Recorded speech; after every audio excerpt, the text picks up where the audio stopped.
Hello, one and all, and welcome to another edition of WATO, the voice of the Berkshires. Hello there, everybody, and don't forget your hosts today are Corey Benedetto and David Sycamore. And what's the name of the program, Corey? Moose and More in the Morning, Dave. And where are we available? On YouTube. You search us Moose and More Part 1 and 2, and we'll be up there. Try to get one up once a week for you guys. And also remember to follow us on Twitter and on our Facebook. You can also go on there as well. Now, Corey, we've had an interesting couple of days since the first video's gone up. I know you've spoken to a number of people about this year coming, and who have you spoken to so far, Corey? Well, Dave, I'll tell you, the feedback we're getting on the show is tremendous. We had one tiny glitch that people weren't seeing Part 2 at first, but that has slowly gone up in views. We have spoken to many people about this coming summer. They're all very enthused about coming, and I think this one could be for the books, Dave. Corey, how can you listen to Part 2, just for those people who weren't sure? Well, you need to go back to YouTube and search Moose and More 50 Days Part 2, and it should be right there available for you. Or you can click on our channel, Moose and More, and it should take you to all of our videos. Fantastic. Corey, now, who have you spoken to then? Sorry I interrupted them, but it was important I thought. No, you're fine. So this summer, who we've spoken to? Well, we've spoken to some of the regulars: Scott Reimer, Mr. Michael Heverin, Mr. Roundy, the Arts and Crafts Director, yourself as head of Waterfront. Of course, Top Dog, Mr. Bill Hawk. He has given us plenty of information on returning staff as well as some new ones. I mean, that sounds really good. I mean, I've been doing my homework back in the UK, and I've managed to speak to some old people that went to camp a few years ago, and I've actually been speaking to them recently. I've spoke to my first co-counsellor, Ed Williams, from Wales. I think most people remember him as quite a charismatic person upon boys' camp, and I've spoken to him, and he wishes he could come back, but sadly he's got some serious walking to be getting on with, so he's not going to be back this year, I'm afraid. I've also spoken to Mark Warren. As many of you will know, the Hop is actually in the UK at the moment, filming a UK TV series, and as sort of a replacement, Mark Warren has gone over to the USA. So he's quite busy in America at the moment, being the Hop.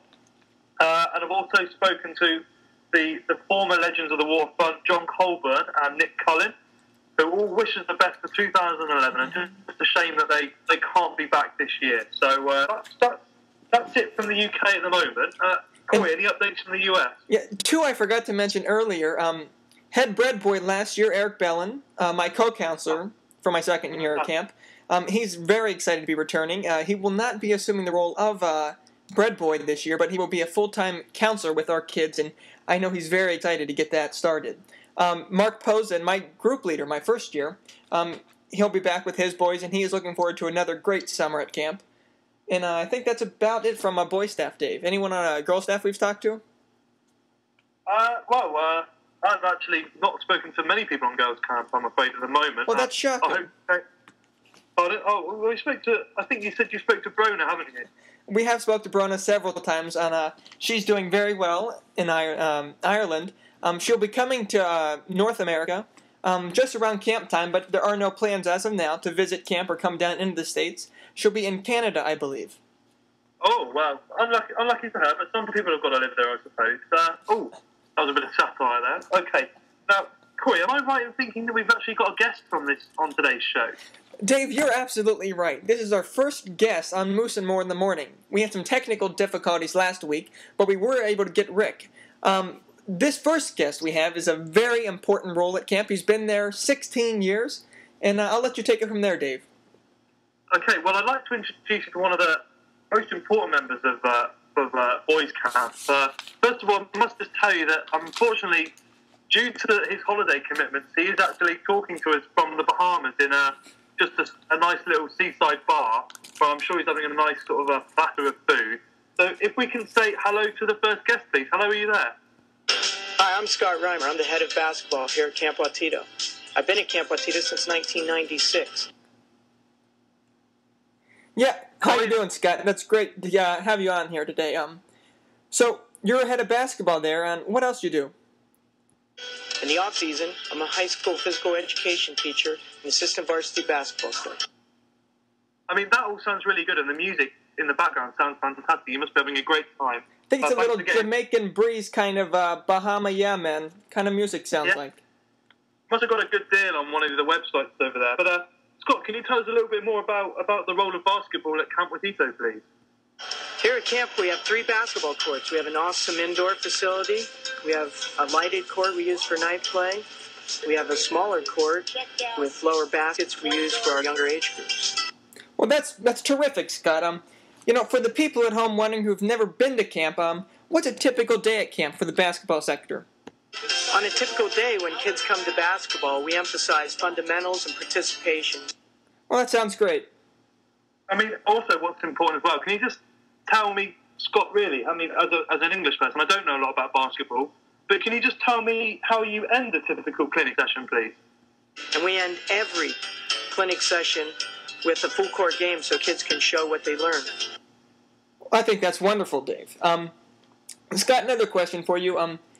Now, we know in the mountains there's inclement weather very often, and how are you equipped for that? The nice thing about having an indoor facility is that we're weatherproof.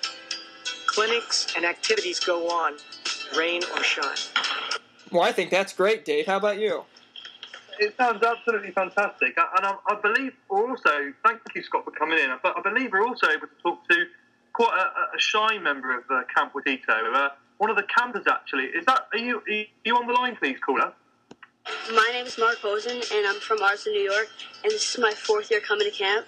And I come to camp, it just feels like a home to me, and I just love coming back every year. Well, I think that's wonderful. Have a nice young youth on the show, Dave. What about you? I mean, if he's able to tell us more about what his first year was like, I'd say that Mark sounds like a perfect counsellor. Yeah, I agree. I think he would be a great one. Mark, are you there? Go ahead. Tell us about your first year, Mark. My first year, everyone was just really nice to me when I came. I was a little scared, but after I met all the people, it just felt like my home. Everyone was nice to everyone. Well, I think that this sounds like a wonderful place, Dave.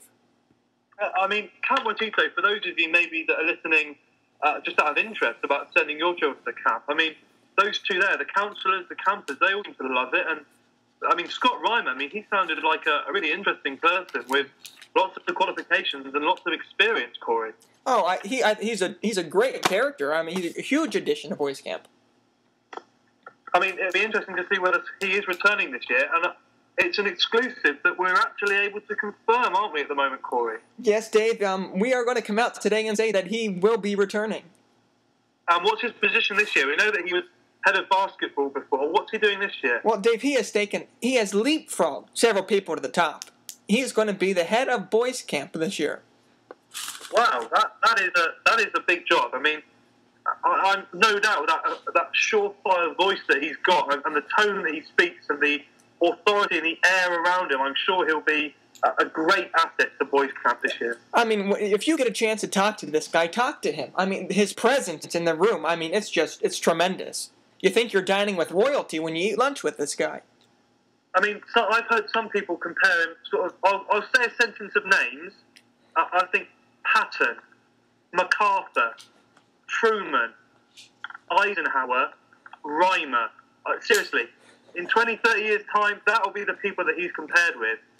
Oh, I agree 100%. Truly an amazing man. Leader of men. Okay, Corey, so have you got anything else for us at the moment, or is that going to be it for the update so far? For the updates, I think that's going to be it, and we're going to wrap this part of Moose and More in the Morning up, and come back and make sure you see part 2 of this show. And I think that's about it, right, Dave? Yeah, I think part 2 will either be up in 3 or 4 hours, or perhaps maybe this time tomorrow. But have a great day now, and remember that down on the waterfront, safety first, closely followed by fun.